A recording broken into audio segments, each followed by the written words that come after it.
Hello friends, welcome to Creative Medicine.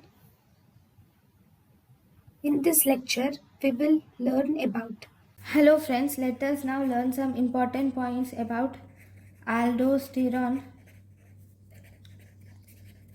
antagonists. Aldosterone antagonists will aldosterone antagonists will act from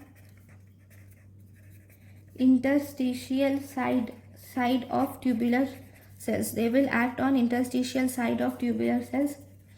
Okay, these cells will enter the tubular cells from basolateral membrane.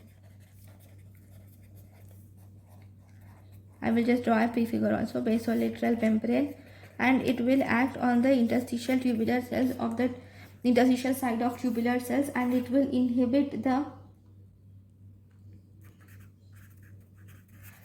binding of aldosterone to mineralocorticoid receptors. So it inhibits the binding of aldosterone to mineralocorticoid receptors, and thus it will reduce the formation of aldosterone induced proteins.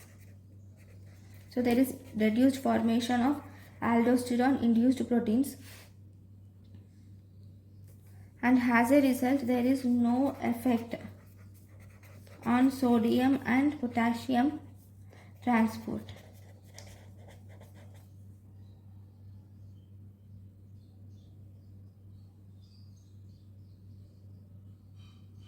So these aldosterone antagonists are not needed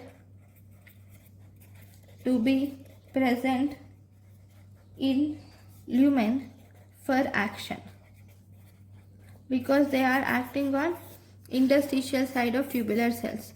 So if it is the basolateral side, they will enter the basolateral side, enter the tubular cells. Okay, and in the interstitial side here, there will be mineralocorticoid receptors. So those receptors are blocked. Okay, not on the surface, sorry, they are present inside the cells. Okay, on the interstitial side.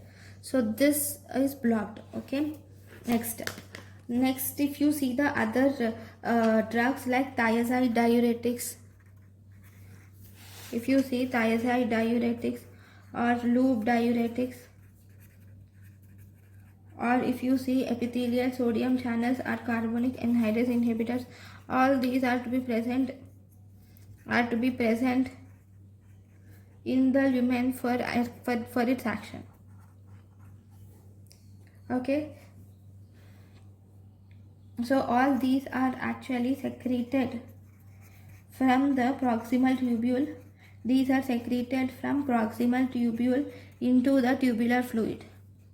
These are secreted from proximal tubule into the tubular fluid through a transporter which is organic anion or cation transport process,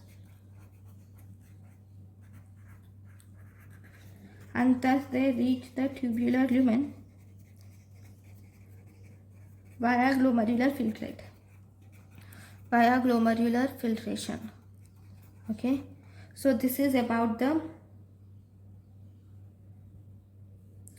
osmotic diuretics. Osmotic diuretics will reach the tubular lumen via osmotic diuretics will reach the tubular lumen via glomerular filtration, whereas thiazide, loop diuretics, epithelial sodium channels and carbonic anhydrase inhibitors, these are present in the lumen for its action, and these are secreted from the proximal tubule into the tubular fluid through organic anion and cation transport process. So this is about these diuretics. Thank you for watching.